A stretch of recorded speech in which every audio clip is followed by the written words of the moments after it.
रीमा, ये ले, मिठाई ले जा, तेरे बच्चे खा लेंगे। थैली में 4-5 बेसन के लड्डू और कुछ खोए की बर्फी डालकर अपनी कामवाली को पकड़ाते हुए रमा जी बोली। बरामदे में कपड़े धोते हुए रमा जी की बहू श्रेया ने देखा तो उसका मुंह उतर गया। कितने मन से उसकी माँ ने अपने हाथों से बनाए लड्डू भेजे थे। ये लड्डू श्रेया को बहुत पसंद थे, लेकिन जब से मायके से त्योहार आया था, श्रेया ने एक लड्डू भी चक्कर नहीं देखा था। बहू के मायके से आई मिठाइयाँ और सगुन जैसे हों, रमा जी ने खोले और उनकी बड़बड़ाहट चालू हो गई। जब देखो ये सस्ती मौली मिठाइयाँ भेज देते हैं। हमारे यहाँ तो कोई खाएगा भी नहीं ये लड्डू। साड़ियाँ भी पता नहीं कौन से जमाने की भेज रखी हैं। कपड़ा बिल्कुल हल्का दिख रहा है। श्रेया को बुरा तो बहुत लग रहा था। मन तो कर रहा था कि बोल दे, ये देसी घी और मेवे से बने लड्डू बाकी मिठाइयों से भी ज्यादा महंगे और स्वादिष्ट हैं। लेकिन सासू माँ इसे मायके की पैरवी कहती, इसलिए चुपचाप सुनती रही। इस तरह उन्हें काम वाली और दूसरे लोगों को दे देकर खत्म करना श्रेया को बहुत अखर रहा था। ये सिर्फ आज की बात नहीं थी। हमेशा श्रेया के मायके से आने वाले सामान का यही हाल होता था। श्रेया का मन तो करता था कि मायके से कुछ लाना ही छोड़ दे, लेकिन जब माँ पापा प्यार से अपनी बेटी की मनपसंद चीजें डालते थे तो उन्हें मना करना भी श्रेया को अच्छा नहीं लगता था। तभी फोन की घंटी बजी तो श्रेया ने फोन उठाया। श्रेया की माँ का फोन था। बेटा, लड्डू कैसे लगे तुझे? और हाँ, थैली में 2 साड़ियाँ हैं, एक तेरी और एक समधन जी की। लाला जी की दुकान में बिल्कुल नया माल आया था, उसी में से छाट कर भेजी हैं, तैयार करवा लेना। हाँ माँ, सब सामान अच्छा है, साड़ी भी बहुत सुंदर है, मैं तैयार करवा लूंगी। अभी थोड़ा काम है, मैं आपसे बाद में बात करूंगी, कहकर श्रेया ने फोन रख दिया। काम करने के बाद श्रेया ने अपनी सास से कहा, मम्मी जी, मैं अपनी साड़ी तैयार करवाने के लिए दे रही हूँ, आप कहो तो आपकी वाली भी दे दूं? बहू, तुझे करवानी है तो करवा ले, मुझे तो वो साड़ी बिल्कुल पसंद नहीं आई। तेरी माँ ने आज तक कोई भी साड़ी ऐसी नहीं भेजी जो मुझे पसंद आए। इससे अच्छी साड़ियाँ तो मेरी अलमारी में यूं ही टंगी पड़ी रहती हैं। मुंह बनाते हुए रमा जी बोली।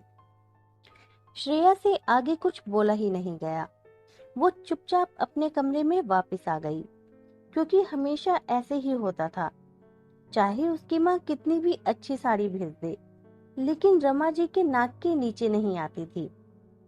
श्रेया की ननंद नंदोई ने अपना नया मकान बनवाया था। कुछ दिनों बाद ही उसका मुहूर्त करने वाले थे। बेटी के घर मुहूर्त पर मायके से बेटी, दामाद और सभी ससुराल वालों के लिए कपड़े और शगुन जाता है, इसलिए रमा जी बहुत उत्साह से सारी खरीदारी करने में जुट गई थी। मुहूर्त के दिन रमा जी सपरिवार अपनी बेटी रिया के घर गईं। सबको अपनी तरफ से कपड़े और उपहार दिए। रमा जी बार बार अपनी बहू श्रेया को जतला रही थी कि देखो, इसे कहते हैं बेटी को देना। कुछ दिनों बाद जब श्रेया की ननंद रिया अपने मायके आई तो उसका चेहरा उतरा हुआ था। रमा जी ने अपनी बेटी से पूछा, क्या हुआ बेटा, तेरे ससुराल में सब ठीक तो है ना? हाँ माँ, सब ठीक है, बस आज के बाद आप मेरे ससुराल वालों के लिए कभी कपड़े वगैरह मत लाना। रिया रुआसी होते हुए बोली। क्यों बेटा? मैंने तो सबके लिए अच्छे से अच्छे कपड़े लिए थे। मुझे पता है कि बेटी के ससुराल में कैसे लेन देन करते हैं। रमा जी ने पास ही खड़ी अपनी बहू श्रेया की ओर इशारा करते हुए ऐंठ से कहा, माँ, मुझे पता है आप अच्छे कपड़े ही लाई होंगी, लेकिन ससुराल वालों को बहू के मायके से आया हर सामान हल्का ही लगता है। जब तक हर चीज में कोई नुक्स ना निकाल लें, उन्हें चैन नहीं पड़ता। वो तो कुछ बोलने से पहले ये भी नहीं सोचते कि मुझे कैसा लगेगा। रिया गुस्से में बोली।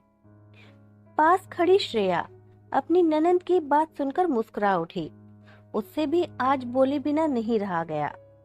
हाँ दीदी, ये बात तो आप बिल्कुल सही कह रही हो। बहू के मायके से आया हर सामान ससुराल वालों को हल्का ही लगता है। ये तो सिर्फ एक बेटी के माता पिता ही समझ सकते हैं कि उन्होंने कितने जतन करके और कितने अरमानों से वो सामान भेजा है। हाँ भाभी, आप सही बोल रही हो।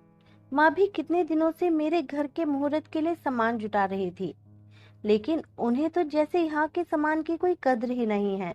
मेरी सास ने तो अपनी साड़ी उठाकर काम वाली को दे दी। रमा जी बेटी की बात सुनकर सन्न रह गई। वो खुद भी तो अपनी बहू के साथ ऐसा ही करती हैं हमेशा। बहू और बेटी की बात सुनकर रमा जी बगले झांकने लगी। आखिर आज उनके बोल उन्हीं के ऊपर भारी पड़ रहे थे। बेटी का दर्द देखकर आज उन्हें अपनी बहू के दर्द का एहसास हो रहा था। श्रेया की आंखों में आज संतुष्टि थी कि जो बात आज तक उसकी सास की समझ में नहीं आई थी, उसकी ननंद ने उन्हें समझा दी।